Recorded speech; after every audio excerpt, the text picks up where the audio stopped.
Gimana kabarnya? Baik, Bu. Dimohon untuk menusuk kembali bangkunya ke sampah, luruskan tempat duduknya. Lalu Untuk absen dulu. Abdul Habib, nggak ada, Bu. nggak hadir. Dima Rahab, Nggak ada, Bu. Rika Hanum, Ada, Bu. hadir. Nanti si Dima ini di mana? Sakit. Sakit, Bu. Ada suratnya, Bu. Nanti kalau 3 hari berturut-turut alangkah baik kita menjenguknya ya. Ya, Bu. Sebelum kita masuk ke materinya, alangkah baik kita berdoa terlebih dahulu. Bismillahirrahmanirrahim. Rabbana zidna ilma wa razuqna fahma.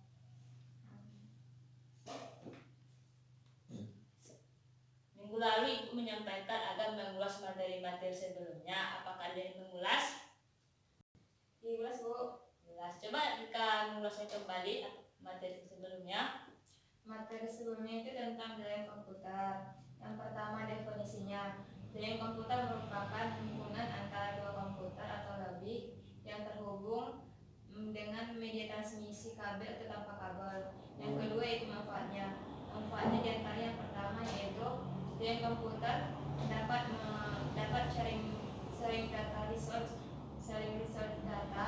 Yang kedua yaitu jaringan komputer memungkinkan kelompok kerja berkomunikasi lebih efisien. Yang ketiga itu jaringan komputer dapat menjaga keamanan data lebih terjamin. Yang keempat yaitu jaringan komputer dapat memungkinkan penyampaian data lebih terpadu. Yang ketiga itu pembagian dari komputer berdasarkan kelompokannya. Ada dua itu client server dan jaringan peer to peer berdasarkan jangkauannya yaitu 3 LAN, MAN, WAN. Kita Rika. Jadi materi di hari ini tentang program C++. Program C++ ini dibuat oleh Janez Rostrup. Jadi sebelum perkembangan dari C++ ini terlebih dahulu bahasa C, yang mana bahasa C itu udah dipelajari waktu kelas 10. Program C++ ini merupakan program yang berorientasi objek. Jadi jika ada masalahnya, maka program C++ akan menjelaskan tentang kelas-kelasnya. Yang kedua yaitu program C++ merupakan bahasa tingkat tinggi. Yang dimaksud dengan bahasa tingkat tinggi itu yaitu bahasa yang dapat dimengerti manusia tetapi tidak dapat dimengerti mesin.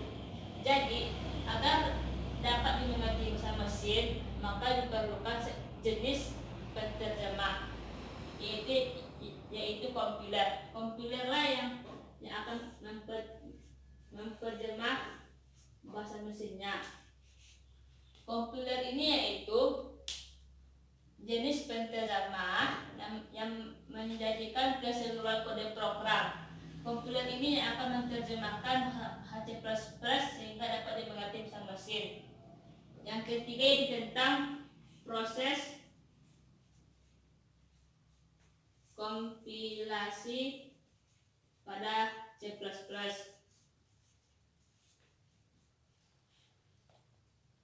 Sebelum lanjut, Ibu ingin apakah Rika Hanum sudah memahami apa program C++? Ya, Bu. Apa itu program C++? Program C++ yaitu bahasa tingkat tinggi yang dapat dimengerti manusia tapi tidak dapat dimengerti oleh bahasa komputer. Sehingga di sini dibutuhkan komputer sebagai penerjemahnya. Bagus.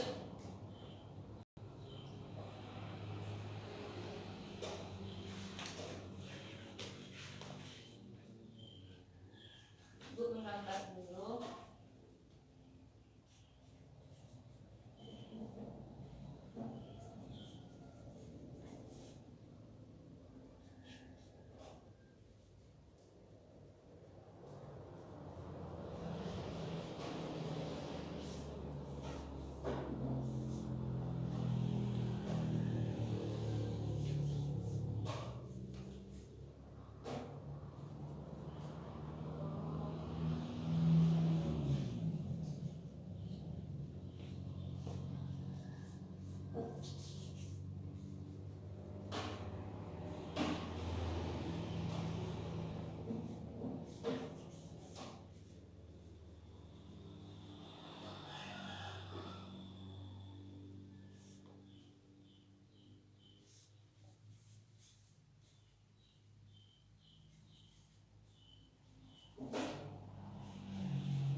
materi. Yang ketiga yaitu tentang proses kompilasi pada C++, yang mana itu dimulai dengan kode sumber. Kode sumber ini yaitu teks biasa dengan ekstensi .cpp. Jadi kode sumber ini juga disebut dengan kode program. Kode program ini akan masuk ke prosesor dan hasil dari prosesor ini akan masuk ke kompiler. Kompiler akan menerjemahkan kode program ke bahasa assembly. Dari hasil assembly ini maka akan menghasilkan kode objek. Jika kode objek tidak berkaitan dengan library, maka langsung ke file exe. Jika berkaitan dengan library, maka akan dikombinasikan oleh editor dan langsung ke file exe. Kurang paham anak? Diulang sekali lagi, kode sumber dan ekstensi .cpp atau kode program masuk ke prosesor. Dari hasil prosesor ini maka masuk lagi ke kompiler. Di kompiler ini kompiler akan mengubah bahasa kode program menjadi bahasa assembly. Dan hasil dari assembly ini maka jadi kode objek. Jika kode objek tidak berkaitan dengan library, maka akan langsung ke file exe. Jika berkaitan dengan library, maka dikombinasikan dulu terlebih dahulu editor dan langsung ke file exe. Sampai sini paham anak? Coba Rika maju ke depan untuk menjelaskan proses kompilasi pada C++.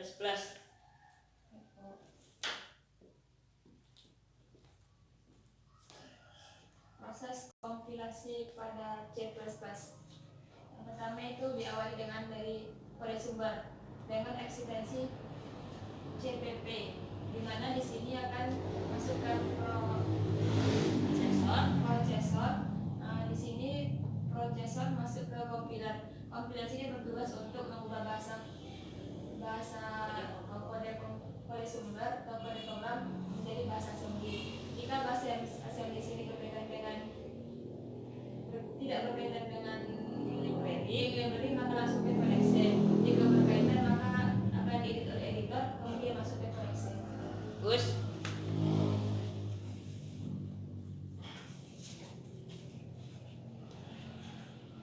Untuk selanjutnya,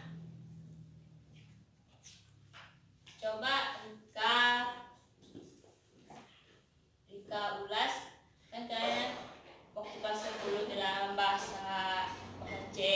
Coba cari apa itu perbedaan bahasa C dengan bahasa C++.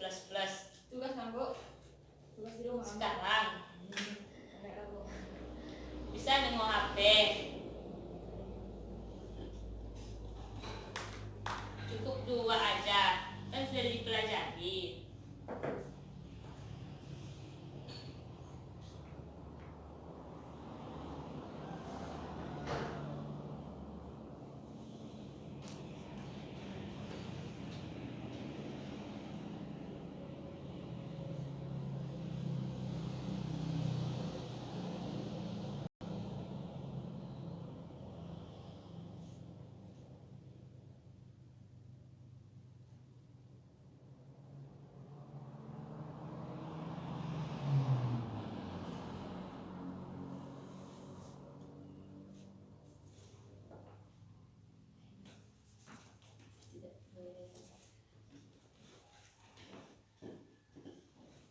Kan tadi bahasa C berorientasi C++, sedangkan maksudnya berorientasi objek, sedangkan C tidak berorientasi objek.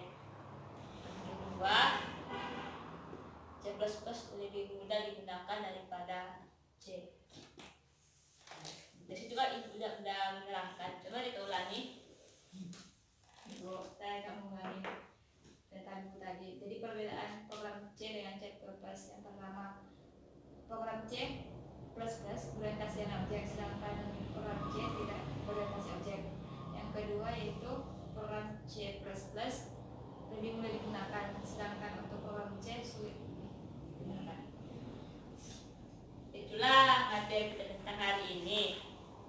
Jadi ibu akan memberikan tugas terlebih dahulu agar anak sekalian Yang mana itu pada halaman 30 Bu. poin A dan ditulis di kertas tabel folio dan dikumpul sebelum ibu masuk ke kelas. Kumpulkan di meja ibu. Jadi bakal menyimpulkan materi hari ini yaitu tentang program C++. Program C++ itu yaitu bahan tingkat tinggi yang tidak dapat dimengerti mesin. Jadi maka diperlukan kompiler yang akan membantu agar dapat dipahami bahasa mesin. Dan C++ yaitu termasuk bahasa berorientasi objek. Saja untuk kesimpulan dari ibu, dan ibu memberi sedikit motivasi dalam pernah menyerah untuk belajar. Saja, assalamualaikum warahmatullahi wabarakatuh. Waalaikumsalam